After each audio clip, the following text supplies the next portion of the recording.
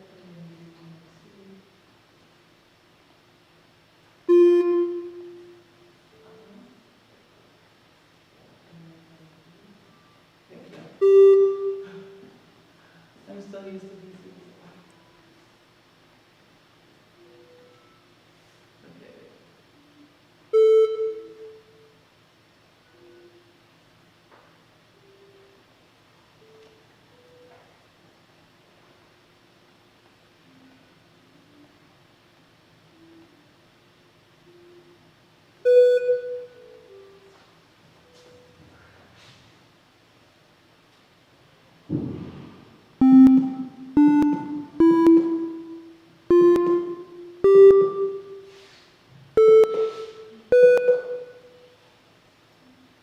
Okay.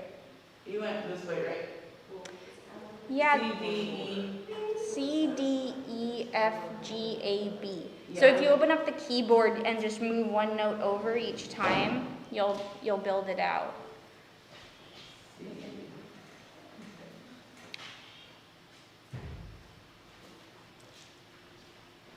And we'll have a break in about 15 minutes too. Just if you guys are, I gotta feed the meter, you guys have to take a bathroom break. Yeah. I need to touch it. It's like really cool playing all of them at once. Yeah, so you can,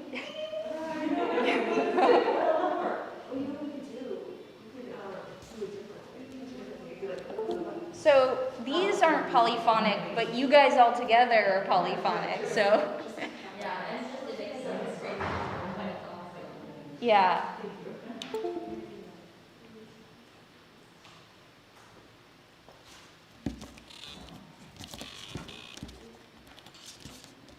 There we go. There, so now we can go. And you'll notice that that's only 7. It feels a little incomplete. If you're building up, you want to resolve on the next seat. We already have a button, so. it's Great. nice. Great. That's what I was just going to suggest is, so on the tie that I made, it goes down, down, down, down, down, and then you go back up here. So keeping it on the same side as your controller when you build it out. It's a little bit of a cheat, not quite capacitive touch, but Yeah. all right. Man, I ran out of room. So you should be able to zoom in and out, but you can also just keep scrolling to the side. It's like an infinite workspace. Oh, okay, I see. Yeah. Thank you. And for those of you that have already started or have already finished building out the notes, one thing that I found when I was building mine out is that it got a little bit annoying when I was testing everything out to constantly be hearing involuntary beeps.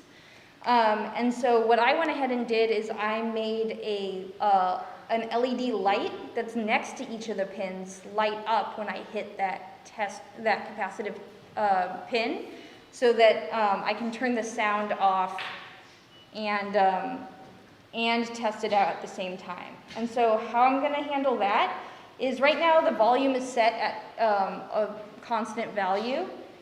I'm going to pull it out of the on start,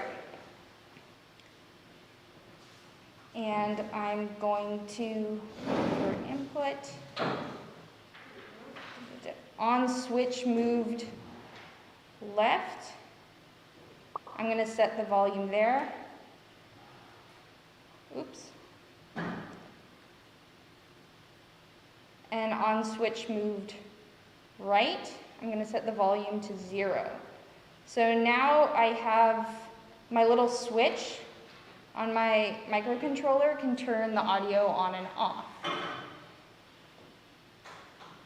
But that's not really helpful for debugging. And so I'm also, did you guys get to play around with lights at all? Yeah. Okay, so if you're familiar with the ring, I would drag one out and put it in with each note. You're probably gonna have to space things out a lot more now. Sorry about that.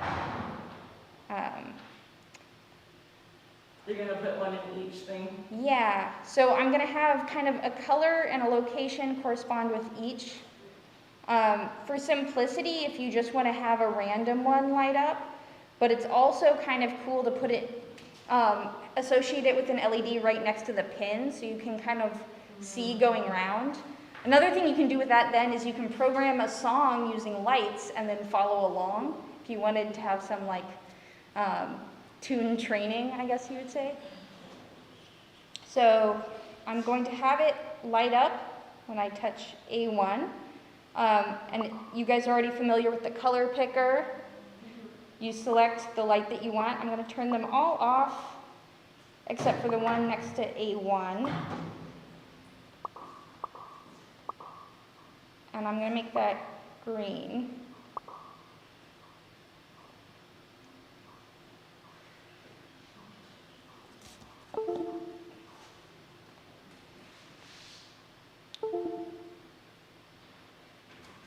All right, let's see if that worked. Now when I press A1, the green light comes on. And then if I hit another note, that, that corresponding light should go on if I give it a color. So if I do C, I want it on D.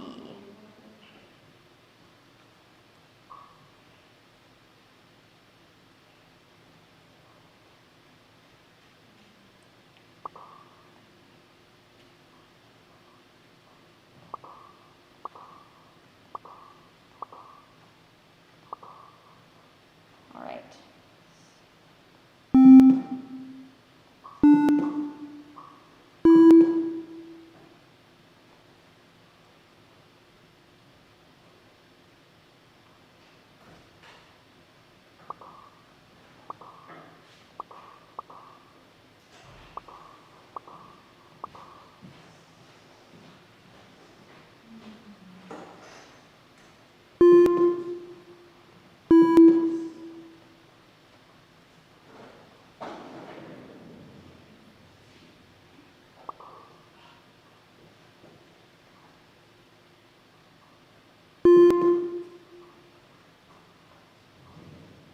A4 is on the other side of the wheel, so I'm going to make sure to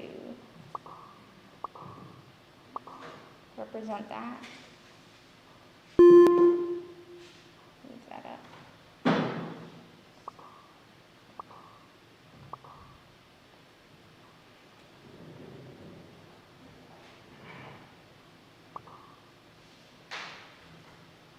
And does anyone need a cord or want to load onto their controller at this point? No? Okay, cool.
And if people missed the whole adding a switch to turn the volume on and off, you can find that in the input section.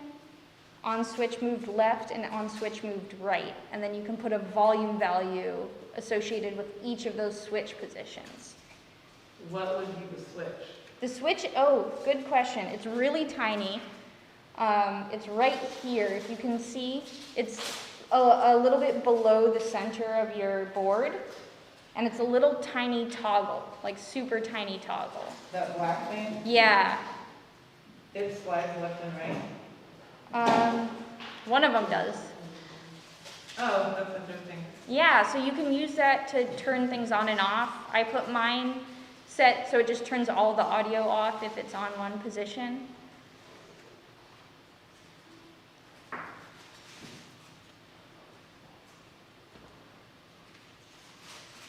All right. And I think we're going to take about a 10-minute break. That sounds cool. You guys can keep playing around with this. The next phase, we're going to move into building out a physical interface for it. In the interim, if anyone needs to borrow some cables to get their circuit up to date, yeah, let me know. And we're going to have some materials over on that table over there. There's going to be a tutorial sheet, as well as some scissors and pens. And feel free to grab whatever materials you see over there that spark your interest. So how about we meet back here at 11:10? Does that sound good? Yeah. Cool. Yeah, thank you guys.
All right, so hopefully we're all feeling refreshed. If you want to switch over to the slides. So the next thing that we're going to be doing is building out our interfaces. So I've generated a pretty straightforward interface that you can either replicate exactly or kind of vary off of. And if you want a template, they're in the back next to some pens and some scissors and some miscellaneous materials. Here's kind of a list of the things that you might or do need to continue with the workshop. So you'll definitely need your microcontroller. If you have a battery pack and you're already programmed up, you can plug it in and power it separately and not have to worry about the computer right now, or you can keep it plugged in and keep playing around. So whichever you prefer. I think Darcy's handing out the templates. Could I see how that shows up on here? Could you put it on this camera? It's a little small, but I think that's okay. Everyone will have their own in front of them. It's all right. Yeah. Can you put that, like, what do I need to go down in my box? Yeah, if you want to switch back to that. Thank you. So, I'm basing this off of the tape, but if you want to make something bigger, there's also transparencies, which I like to work on with the tape in the back as well. If you want to not destroy the template, but build off of it, you can do that as well. Just give everyone a minute to get their supplies.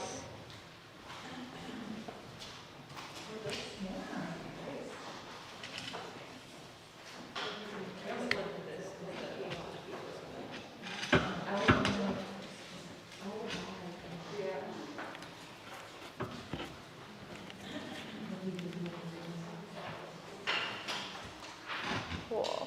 Maybe that will be a little better.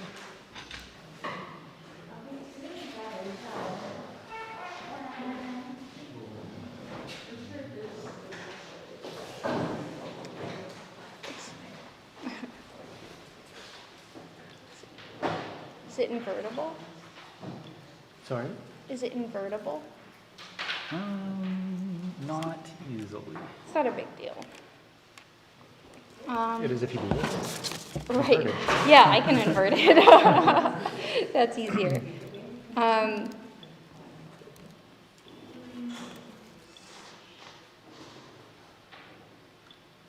So, the goal of this activity is just to build out a simple interface for your device. Feel free to mix it up. I'm going to just start building mine out with the conductive tape. I just want to note, because there are some copper tape rolls floating around, the nylon, the silvery tape, is conductive on both sides, but the copper isn't as much. And so I really recommend either using this type or bridging. If you do use other materials, use this tape to reinforce those connections. When you're first starting out, the most important thing is to map everything correctly to the pads, right? You want to make a really firm connection to the pins, right? But you don't want to overlap. If you kind of short circuit them, then you're going to be triggering more than you want. And so I did these printouts just because then it's really easy to figure out where it needs to go. I would run the tape underneath the pins in addition to on top of them, and that makes a much firmer connection. And so I start by running building out like a little thing that pops off of each one, pretty much.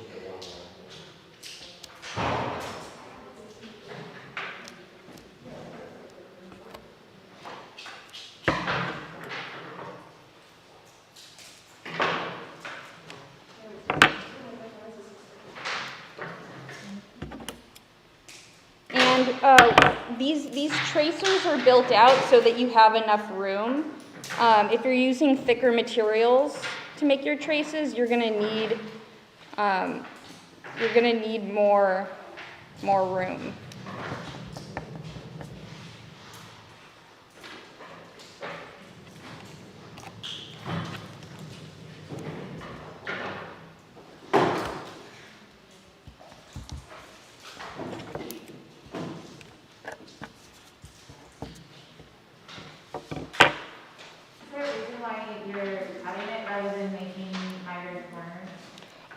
No, that's my compulsion, but actually, it is a better connection to do it the other way. Okay. Yeah, that's a really good point that you brought up. You don't have to cut. You can also lay down and bend, especially, I'm used to working with the copper tape that doesn't handle this as well. But this actually does it quite nicely. So do you prefer using copper tape because of aesthetics? Well, so I actually used a copper sheet, which is a little bit different. And that's great, and we're gonna get to that later in the day if you want to, but it's basically, it lets you run it through the vinyl cutter and you can cut out the whole trace as one piece. Oh my goodness, that's So that's what I did with my tie, is I used the vinyl cutter I built the circuit out in Illustrator and then just cut it all out as one giant sticker. So that's something where it's like you could build out your design by hand, and then once it's refined, once you know what you want, then you could transfer it to a vector file and just cut it out in one fell swoop.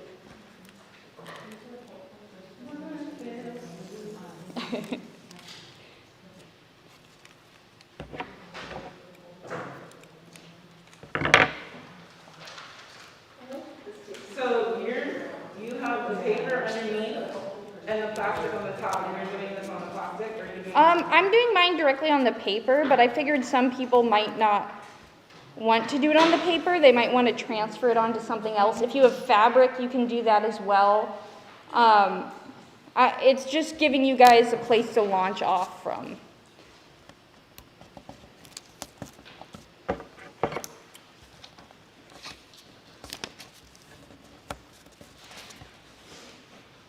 And you can tell I usually work on a computer because this is a little messy. Let's see.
And if you have that conductivity bracelet at the ready, you can also be using that to test and make sure that the traces are working.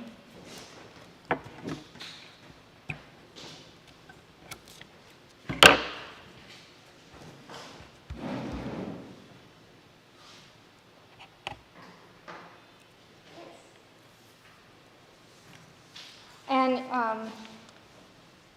just jumping ahead, when you guys get to it, if you want to put the keyboard interface activity up. let me know you're done by playing a song.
You said when you're done with the break that you would help me with the Oh, process.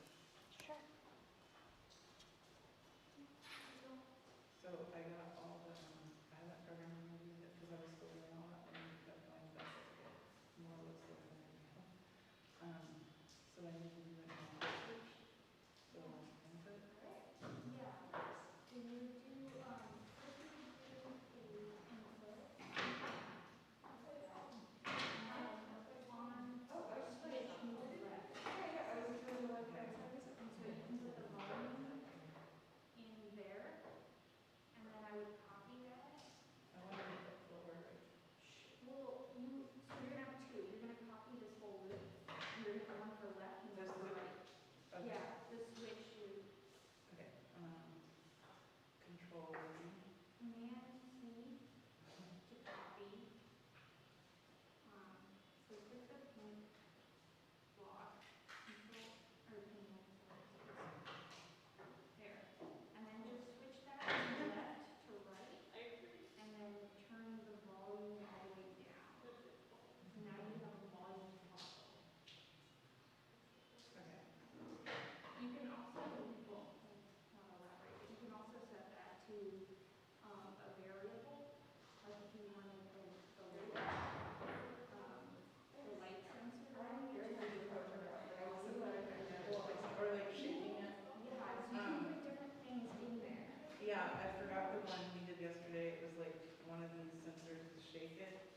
So input. That's an input on shake.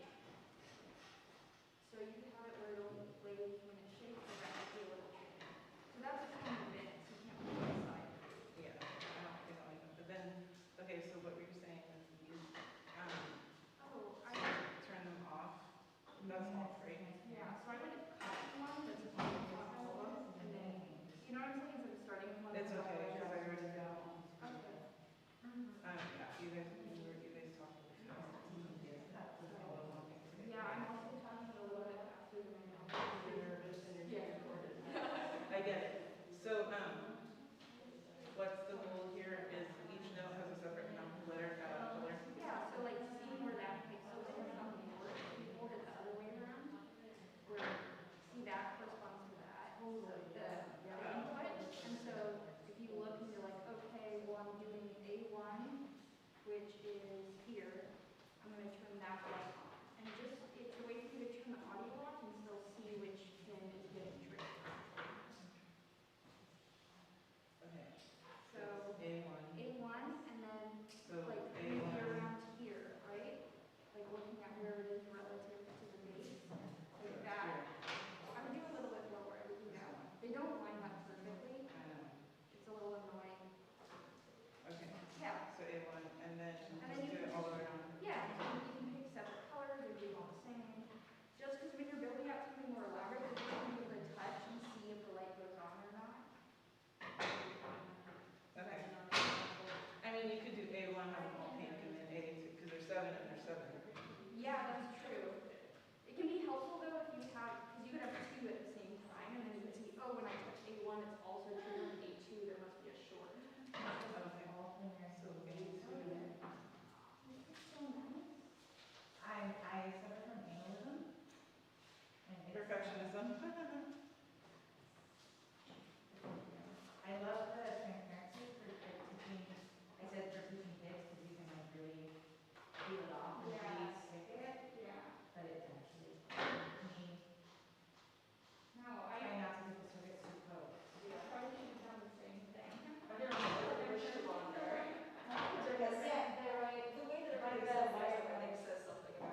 That's exactly how I did this. Okay.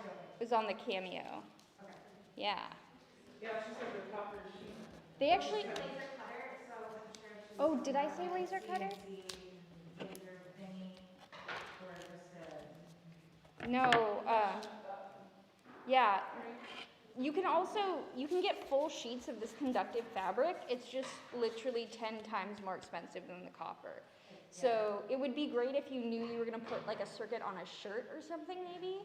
Yeah. And then we also have different materials here, heat transfer, vinyl, if you wanted to then, a big thing is like then protecting the circuit, right? The elements that you don't want accidentally touched. And so you could do like a transparent or a color mask over it, so that just like your buttons are exposed. Oh, right. Have you ever tried, I know you're moving on, I'll see if I can. No, we're on this for a little bit. Have you ever tried, like ironing board fabric? Does it have enough conductivity to it? Ironing board fabric. Oh, I haven't really thought about that. I don't know. The fabric on top of the ironing board, it's like partially metallic, it's silver. Probably like an oven mitt thing to protect it from. Yeah.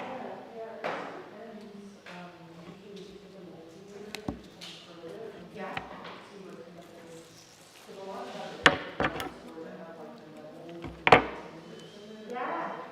Yeah.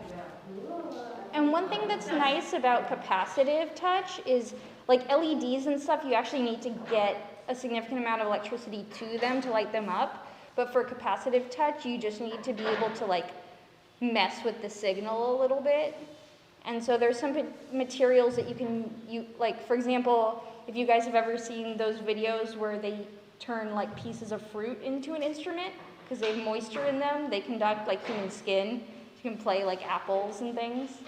But you can't necessarily power an LED through an apple.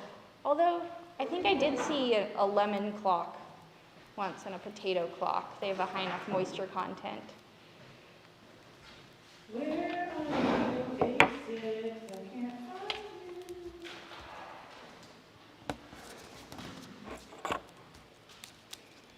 Come on, Betty.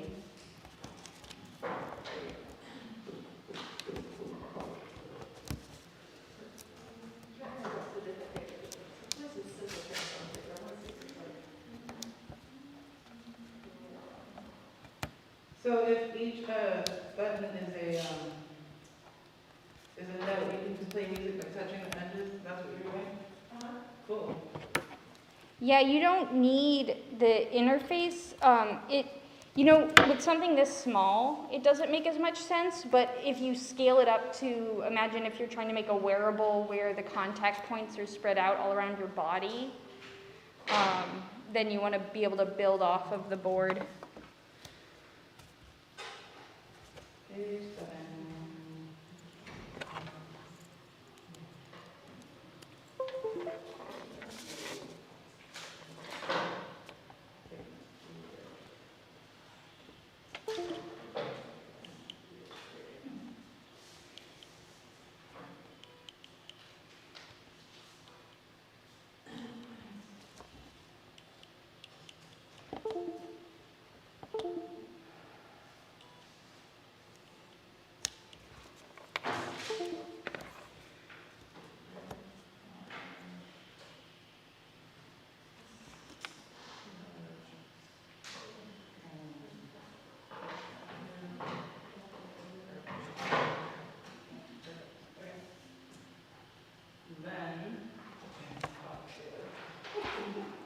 Okay, so I'm auto finding. Cool. And once you guys get all the base traces down, then you can just tape your board down and following those same traces, go over the pads with the tape and connect it to the underlying trace. Is this the whole activity sheet, or did you switch from another one? Oh, this is the same one. I can move back if you want. Oh, It's no, the same. okay. I think we got it. This is just saying that if you guys have it all built to try and play out a tune, Because one thing is like with the circle, the actual note placement isn't as intuitive as like a keyboard layout. Yeah. And so once you have all of the notes set out, and there's some little bubbles under there for you to write in the notes that you made a scale. We could have a printout of that. Oh, well, so what I did is I wrote like simple song plus notes and Oh, I Googled meant, it. like, if I can't finish it in class today, I can finish it at home. Oh yeah, I can totally send all this stuff out too. Okay, Yeah, I can post it in the Discord okay. if that works. With the template as well, so if you want to print it out again, you can.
I have 2 questions.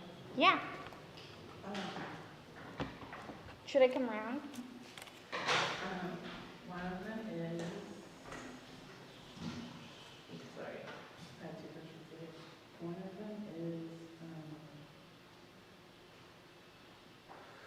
sorry. Okay. Where do I go? So, to download, okay, one, this isn't the thing. I can't get it to download. You might have lost it. Play. Little test. Play one of the notes. So it's, that's probably because your switch. Click your virtual switch. Right there. It's right. Oh, you have it there, where it lit up. Now try it. Because remember that's your volume switch. You might want to switch off. Is the red off? The red is left. It doesn't mean anything except for the left. Okay, so the left is still on. Yeah, when you set the left up. Okay, so now try it. Do you mind turning up the volume a little bit? And then almost on. Okay, so. Oh, yeah, sorry, you're still selected on the volume. So try and cut, it's annoying, you can't hover over the center, you have to set the actual edge. It's very literal. See?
lighting up, right? Yeah, it's lighting up, but it's not doing the light.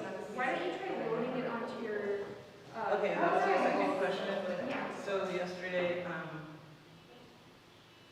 we learned how to do this, but so I see the boot, but I didn't find the file. So Oh, yeah, so you can. save as, You can click that save button right there. See what but I want happens? to title it. So Capacitive Sound, was it?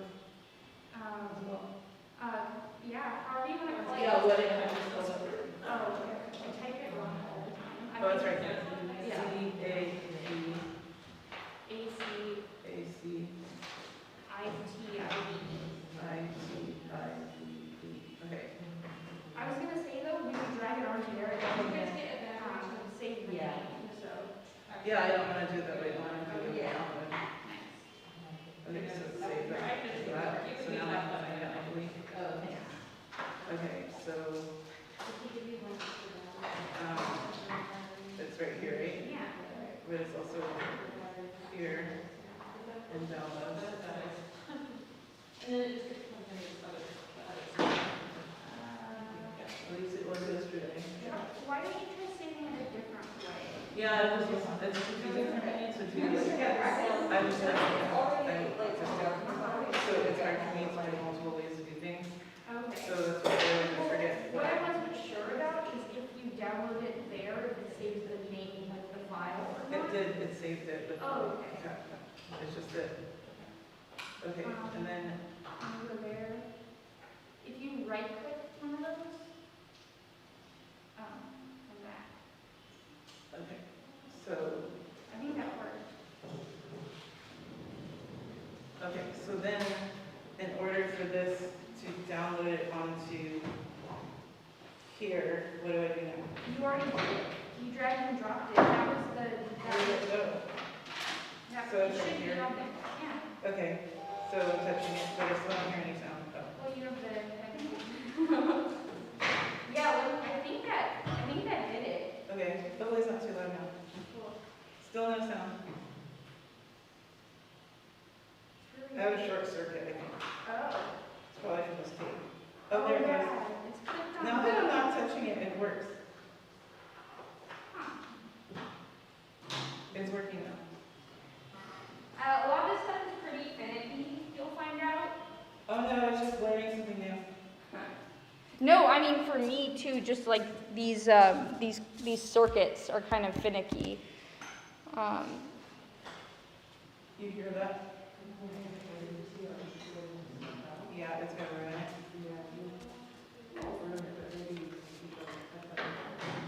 Yeah. Yeah. I was wondering about that. If you like short circuit, does that mean you like blow out your circuit board? These have pretty good protection built in, so it takes care of it.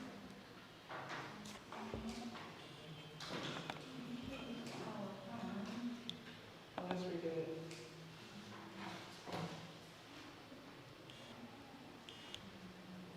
Can you show me where it's the tape now? So I have to put it on here. Yeah, like this one looks really good. This one. Well, apparently I put it too close to that. So if it's only there, will it work now? Yes, sorry. Okay, don't worry, sorry. It's another little. On the ground is at the bottom. Yes. I know. Okay, and then the green. You know, you try to like tape it and fix it and fix it. This is so different to me. Okay. I think it's this one that like takes on. Yeah. Thank you. I did it. Okay, On the other. now that I'm on that, to everybody else, what are we doing right here? Tape. Oh, that, we're just making our own. So you can either do it on paper or do it in plastic over it. Okay. And you can do it, I mean, you can follow that. So it's gonna go to here, to each of these. Yeah. Does it stick all the way down here? No, it's, and it doesn't, and you can follow that or do whatever way you want. You're just sitting or out, so that way you have. Yeah, no, I like that. I like to use duct tape because it's fairly sturdy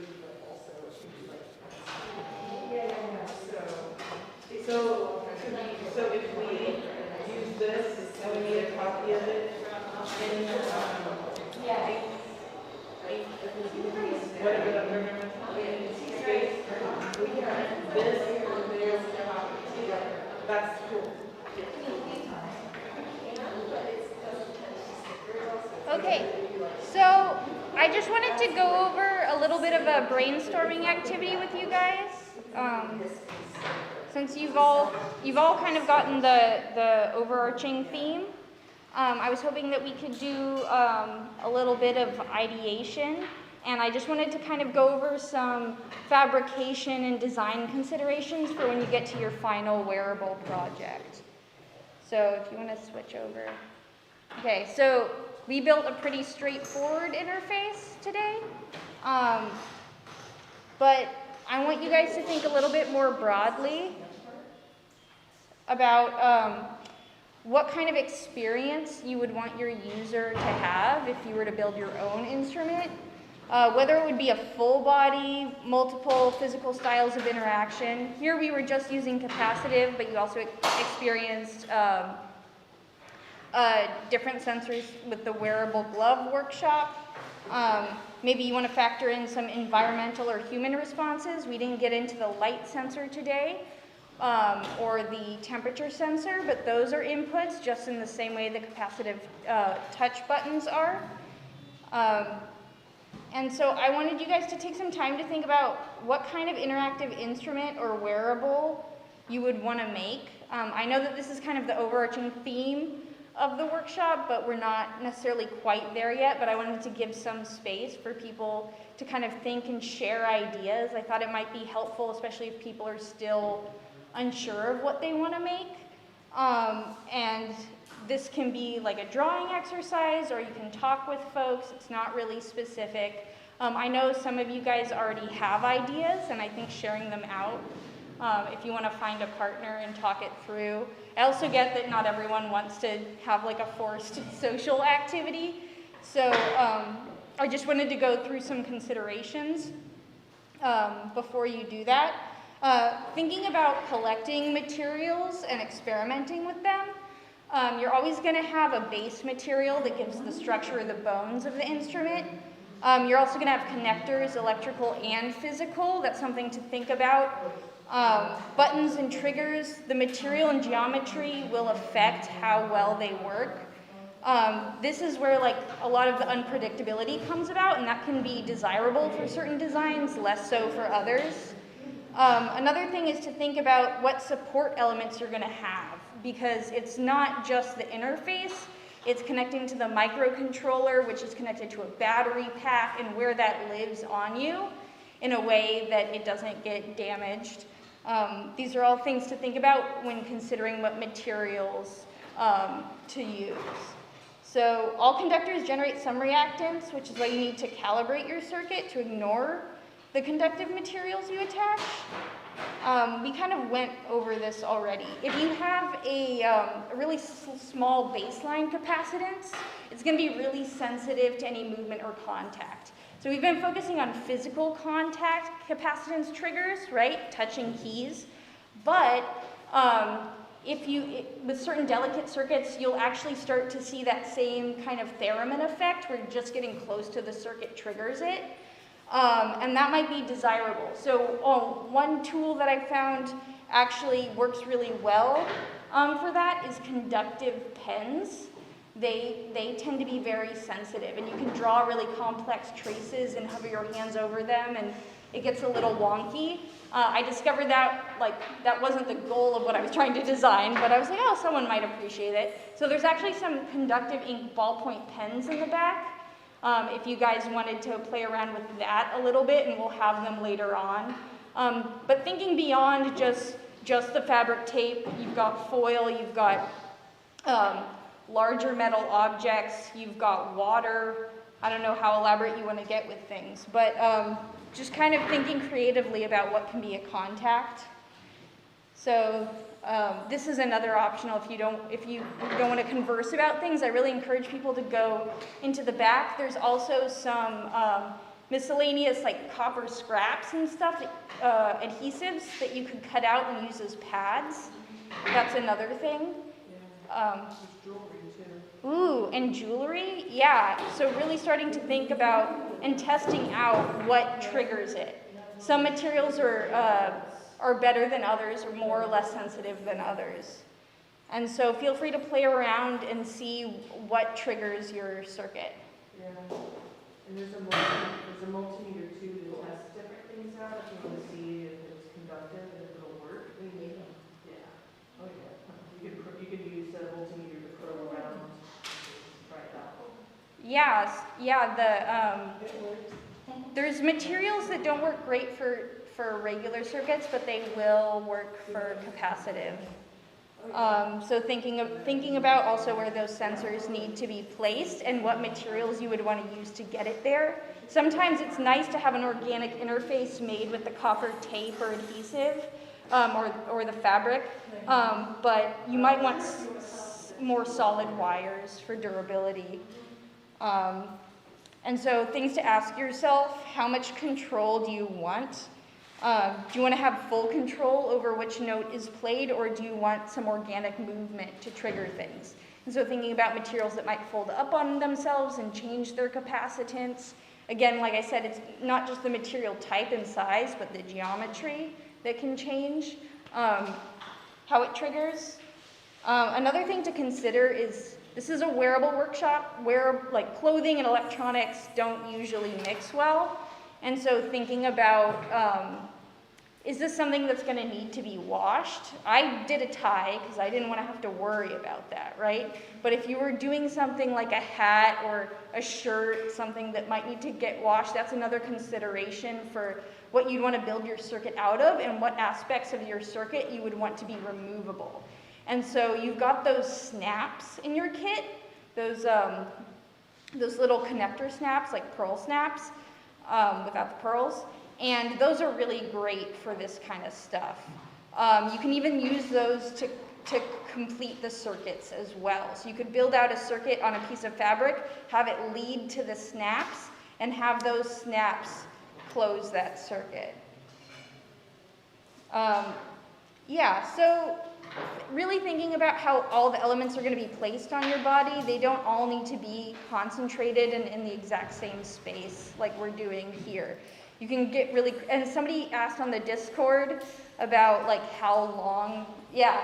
So the conductive thread in your kit, that it has a fair amount of resistance, but it can carry a capacitive touch signal really far.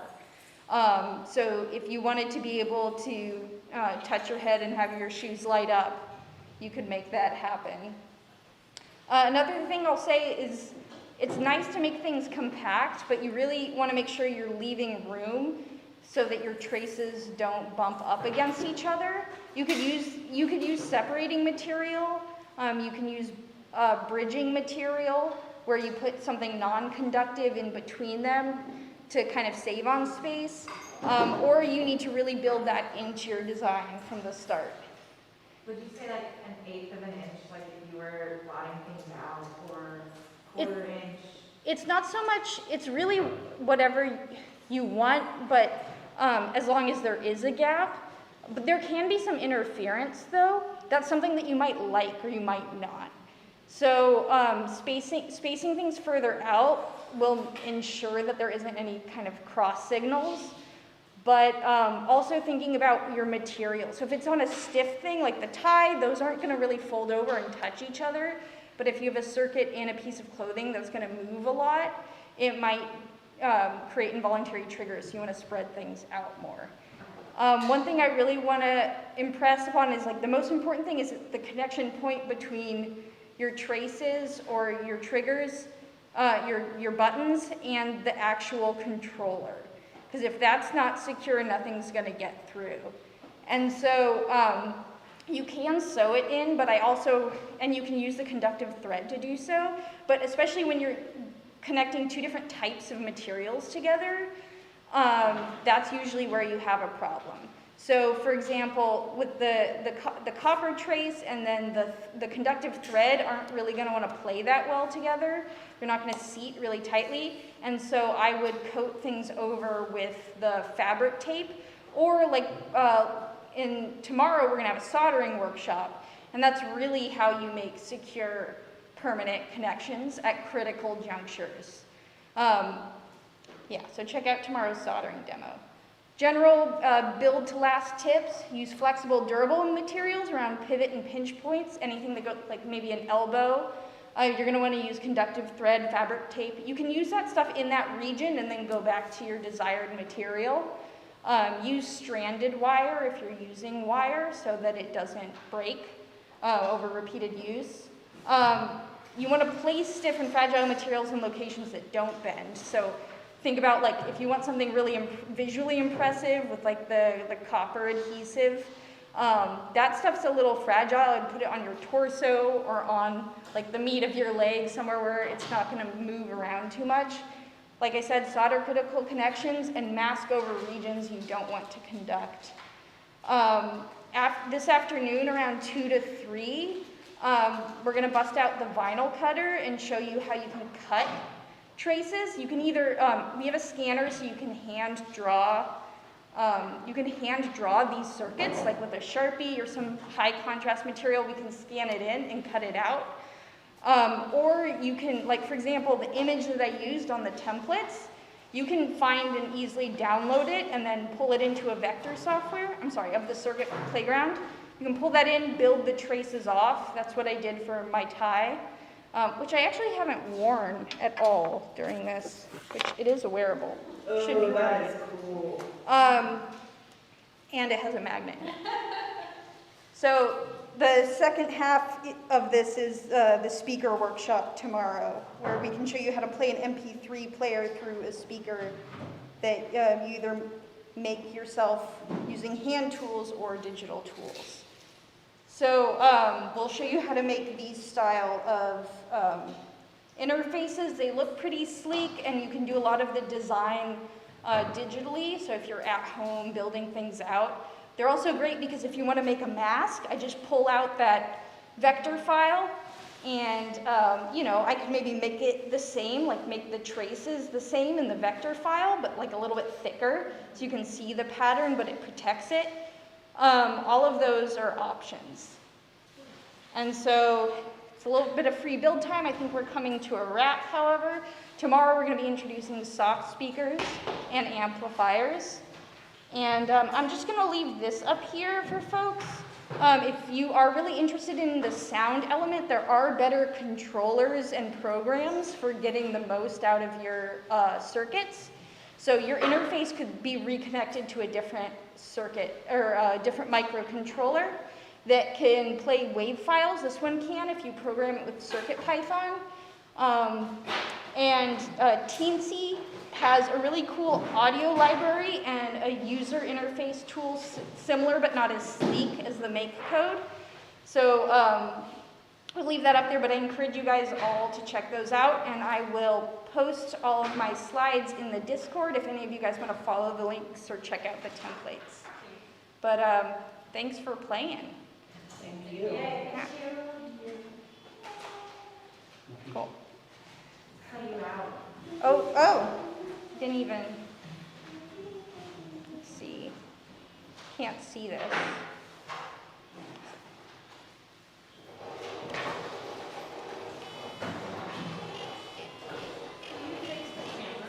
Huh? Which one? This one. Oh, I didn't even see this one. I've been ignoring it the whole time. So I need to reset it? There.